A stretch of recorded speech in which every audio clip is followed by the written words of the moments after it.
Happy New Year sa lahat. It's January 1st here in the US. Day 1 of 365. Uwi na ako galing trabaho. Opo, dito po sa Amerika at sa healthcare system, wala pong holiday. So ayan, tingnan nyo ang itsura ko ngayon. Sobrang lamig. Andito kami sa Florida. Kung nag-i-snow sa ibang states, dito hindi nag-i-snow pero malamig. Ayan, nandito na ako sa sakyan ko. Alam nyo ba, meron akong blanket dito. Kasi sobrang lamig. So, andito na ako sa loob ng aking sasakyan. At kailangan kong kailangan kong mag-turn on ng heater. Kasi sobrang lamig. Actually, dalawa ang jacket ko. Tapos sa ilalim pa. Knitted pa yan. Oh, grabe. Pero Happy New Year sa lahat. It's January 1st here in the US. Day 1 of 365.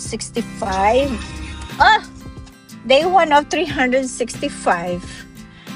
And it's freezing cold.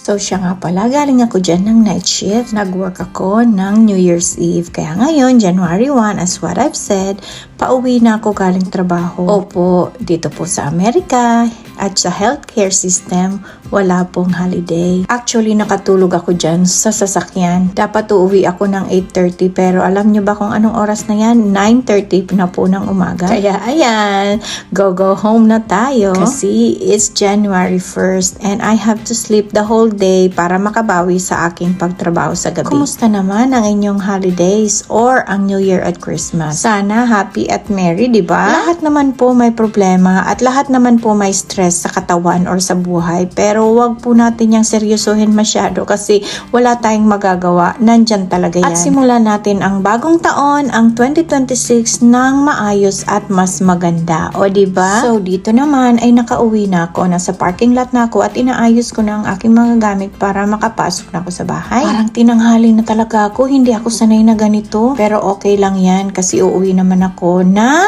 masaya at productive yung bagong taon or ang buong taon ko ng 2025. Aside from pagtatrabaho at sa social media, ay nakapagbigay tayo ng kasiyahan sa mga bata.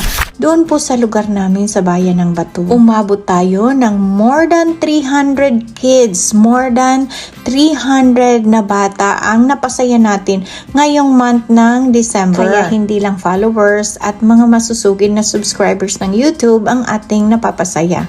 Hindi nga lang lahat nabibigyan pero may mga masiswerte talaga. Malay nyo, kayo naman ang susunod kaya abang-abang lang, sipagan lang natin palagi. Kahit puyat, nag-smile pa rin. At ako po ay matutulog na, si KitKat ay naglalambing. So ito na po ang aking January 1st. January 1 ay galing sa trabaho at matutulog maghapon. Wala na rin po kaming handa para sa New Year kasi magdamag po kaming nagtrabaho parehas ng asawa ko. Sa ibang ospital siya at ako naman ay sa ibang ospital. Pero nung 12 midnight ay tumawag siya at nag-greet sa akin ng Happy New Year. Sapat na po yun sa amin at masaya na kami. Kaya thank you everyone for watching at sana lagi kayong nandyan. Happy New Year!